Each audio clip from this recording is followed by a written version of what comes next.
Baik, Assalamualaikum warahmatullahi wabarakatuh. Yang terhormat kepada Bapak Dika Darmansyah selaku dosen mata kuliah Teknologi Pendidikan dalam Keperawatan. Pada hari ini, saya dan kelompok saya akan mempresentasikan hasil resume dua video yang telah diberikan. Baik, presentasi kali ini berjudul Penggunaan Teknologi dalam Pendidikan, Inovasi Teknologi Masa Kini dan Masa Depan. Kelompok saya beranggotakan 4 orang, yaitu yang pertama Angga Reisya, saya sendiri, yang kedua Dina Noviana, yang ketiga ada Fuji Awalia, dan yang keempat ada Nurlita Intan Aprilia. Yang pertama, boleh langsung akan dijelaskan oleh Nurlita Intan. Baik, di sini saya akan menjelaskan mengenai teknologi pada pendidikan yang banyak digunakan pada saat ini. Di sini ada beberapa teknologi pendidikan yang digunakan pada saat ini, yaitu yang pertama ada e-learning. E-learning ini membantu orang-orang untuk mengorganisasikan sebuah pembelajaran. Nah, contoh dari e-learning itu ada Sakai, ada Moodle, ada WebCity, ada Blackboard. Lalu yang kedua ada media sosial.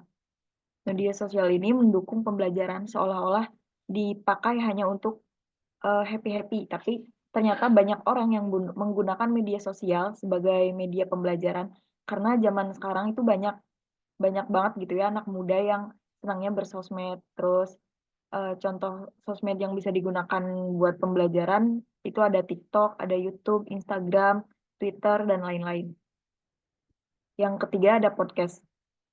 Podcast ini bisa membuat video sesuatu dan diupload dan juga bisa ditonton oleh semua kalangan. Yang keempat ada virtual notice board. Ini berupa papan tulis informasi. Yang kelima ada wiki. Contohnya mengkonstruk pengetahuan secara bersama-sama untuk mengkonstruk keilmuan tertentu. Yang keenam ada slide share. Sering dipakai untuk membagi slide untuk berbagi presentasi di web. Yang ketujuh ada gamifikasi. Nah, gamifikasi ini usaha strategis untuk meningkatkan sistem, layanan, organisasi, dan juga aktivitas dengan cara membuat pengalaman yang mirip dengan pengalaman yang didapatkan saat memainkan permainan untuk memotivasi pengguna.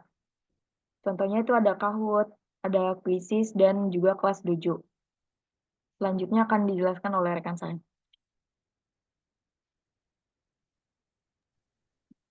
Baik, di sini saya akan menjelaskan tentang teknologi di masa depan. Boleh slide selanjutnya. Nah, memasuki era 4.0, teknologi akan semakin pesat. Kegiatan sehari-hari akan bergantung pada teknologi. Contohnya ada mobile teknologi, virtual reality, internet of things, dan lainnya. Nah, termasuk pendidikan yang akan bergantung pada teknologi.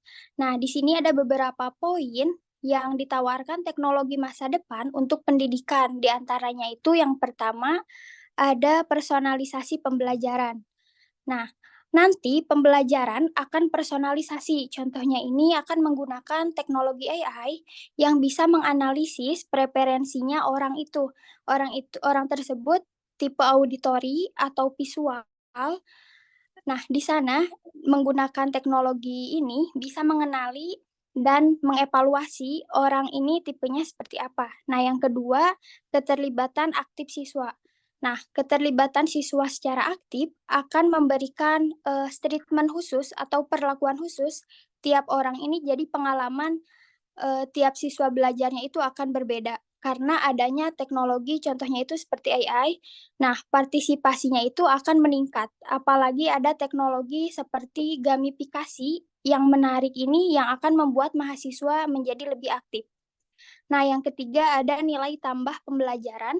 Nilai tambah pembelajaran di sekolah karena keaktifan dari siswa tersebut akan menambah wawasan yang menjadi nilai tambah. Nah, lalu yang terakhir ada meningkatkan self regulation. Nah, self regulation akan meningkat kemampuan individu dalam mengelola pikiran, perasaan, dorongan, dan keinginan untuk mencapai tujuan tertentu di masa depan yang akan datangnya itu akan tertata. Boleh dilanjutkan oleh rekan saya? Oke, di sini saya akan menjelaskan mengenai teknologi kunci dan big data analistik dalam dunia pendidikan.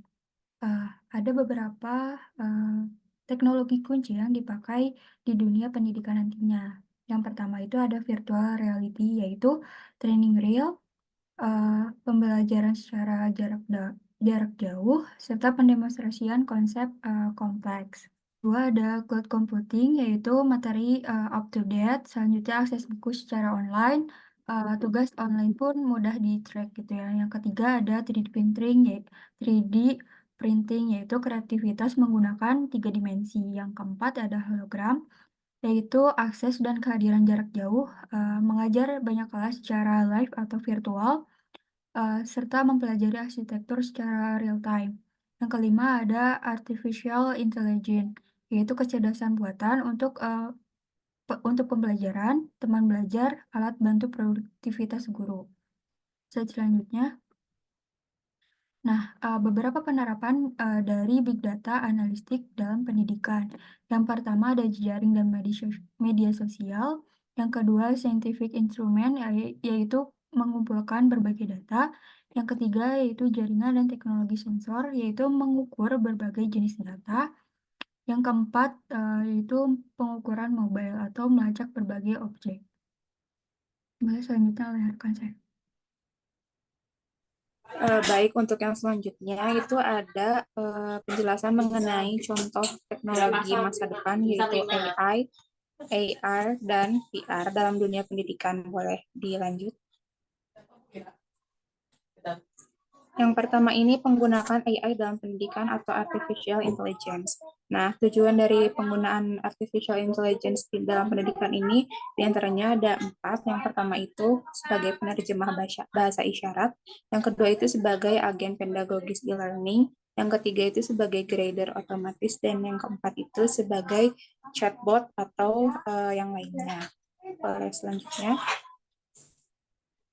Selanjutnya ini ada penggunaan VR atau AR dalam pendidikan. Yang pertama itu VR atau virtual reality itu dimaksudkan untuk membuat pengguna seolah berada dalam lingkungan virtual dan interaksi dengan dunia virtual.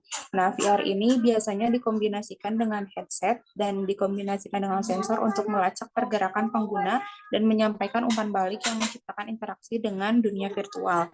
Nah, yang kedua ini ada AR atau augmented reality, yaitu memperkenalkan elemen virtual ke dunia nyata, biasanya menggunakan lensa bening yang memungkinkan pengguna melihat dunia sekitar secara real time.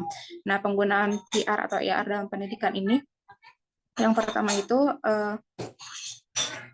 untuk skill train programs, yang kedua untuk music atau fine art education, yang ketiga untuk history and geography, yang keempat untuk STIM program sport and athletic training, dan yang kelima itu bisa untuk medical training. Baik, mungkin hanya segitu yang dapat kami sampaikan. Mohon maaf apabila terdapat kesalahan. Kurang lebihnya mohon maaf. Ditutup dengan salam. Wassalamualaikum warahmatullahi wabarakatuh. Terima kasih banyak.